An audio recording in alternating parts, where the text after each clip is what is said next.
apakah Anda merasa atau muncul rasa takut untuk menghadapi ujian? Nggak suruh jawab lagi. Tetapi saya akan mengatakan bahwa ujian hidup itu adalah keniscayaan yang tidak dapat dihindari. Pasti akan ada ujian. Pertanyaan keduanya, apalah artinya kita menakuti sesuatu yang pasti terjadi? Ini berarti sia-sia. Karena Allah sendiri mengatakan pasti akan menguji itu dengan kalimat yang sangat firm, sangat kokoh sekali. Bismillahirrahmanirrahim.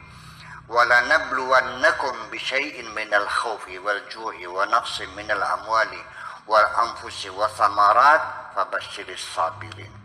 وَلَنَبْلُوَنَّكُمْ itu 3 kali, pasti. Allah pasti menguji. Dari mana kata pasti?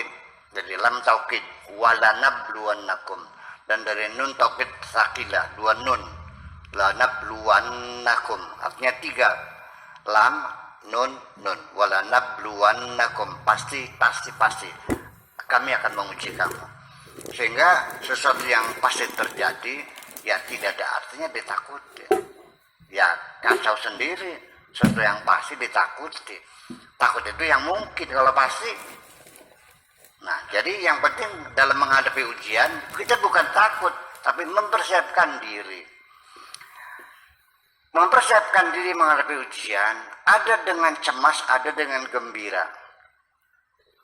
Kalau kita paham ujian itu sebetulnya apa sih? Adalah untuk meningkatkan kualitas kita.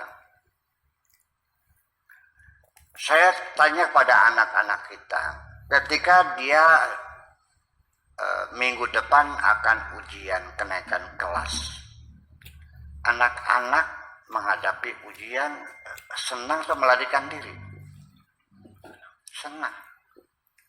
Di balik ujian ada apa? Ada kenaikan kelas. Dan anak belajar enggak?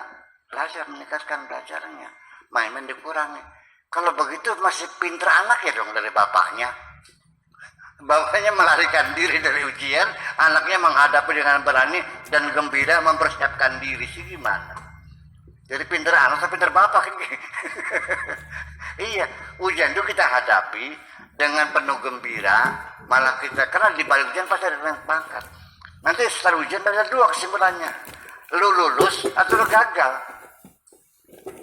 Setelah akan diuji lagi dan seterusnya. Jadi begitu harapan, makanya ketika menghadapi ujian ada rasa optimisme itu harus kita bangun dalam diri kita sendiri. Iya dong. Nah, jadi kalau ada anak itu cemas menghadapi ujian, secara psikologis saya menduga ini mungkin anak ini sepanjang tahun dulu main-main, sekolahnya nggak rajin. Nah, jadi dari mana munculnya kecemasan? Kegamangan dia, saya bakal lulus atau tidak, karena saya belajarnya main-main. Tapi bagi anak yang belajarnya baik, semangat, ya setiap hari hadir, PR dikerjakan, banyak baca buku, banyak belajar bersama, banyak berkomunikasi dengan guru-guru, dan dia siap menjawab, ya ditunggu dengan gembira. Nggak sabar nunggu seminggu lagi ujian. Nah, itulah kondisi psikologis kita dalam menghadapi ujian setiap hari. Kecemasan itu muncul dari dosa-dosa kita juga sebetulnya. Iya. Makanya di dunia ini dosa-dosa sajalah, tapi jangan kebanyakan gitu aja. Supaya kita jangan cemas menghadapi kehidupan ini. Ya, jadi artinya bahwa malah justru seperti itulah kondisinya sama. Kemudian berikutnya, supaya kita jangan dalam menghadapi ujian, ya, supaya kita jangan kalah waktu dalam menjawab soal-soal ujian itu, maka kita harus punya skala prioritas. Karena saking banyaknya mata ujian, mata pelajaran yang diuji dalam kehidupan ini, tidak bisa kita menyelesaikan banyak persoalan dalam waktu yang sama.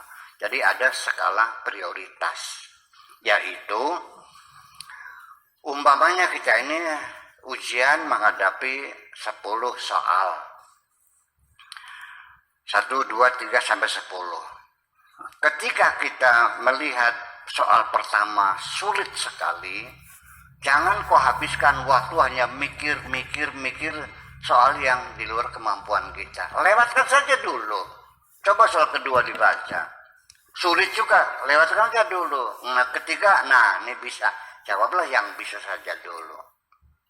4 mudah, jawab lagi. 5 sulit, tinggal dulu. Nah, sampai akhir ternyata kita bisa menjawab 6 dari 10 pertanyaan. Lulus enggak? Lulus. Banyak yang tidak lulus karena akhirnya enggak ada yang dijawab. Karena dia terpaku pada satu pertanyaan seperti itu. Makanya dalam hidup ini kita jangan cemas ketika ada soal yang tidak bisa terjawab. Yang penting kita usaha bagaimana jawaban kita lebih banyak daripada soal yang tidak terjawab. Nanti ujungnya 1 saja, 1 miligram saja kita lebih banyak menjawabnya. Itu artinya lebih banyak kebaikannya. 1 miligram saja kita selamat kok. Nanti penghujungnya kebaikan dan keburukan kita akan ditimbang. Fa'amma man thaqulat mawazinuhu fahuwa fi 'ishatir radiyah. Barang siapa timbangan kebaikannya lebih berat sedikit 1 gram saja, nah itu fahuwa fi 'ishatir radiyah, dia akan hidup bahagia. Fa'amma man khaffat mawazinuhu, kalau sudah ternyata kebaikannya ringan, lebih berat kejahatannya, fa ummuhu hawiyah, bakal dipanggang di api neraka. Jadi artinya dalam hidup ini kita jangan ingin mendapatkan, merebut segalanya. Ya sudahlah, yang penting kita dapat lebih banyak saja daripada yang kita dapatkan. Nah, kita akan selamat. Jadi sesungguhnya untuk bukan menghindar bagaimana tidak salah, itu tidak bisa dihindari. Yang penting hidup bagaimana kita banyak berbuat baik sebanyak-banyaknya supaya nanti timbangannya lebih besar. Itu aja persoalannya.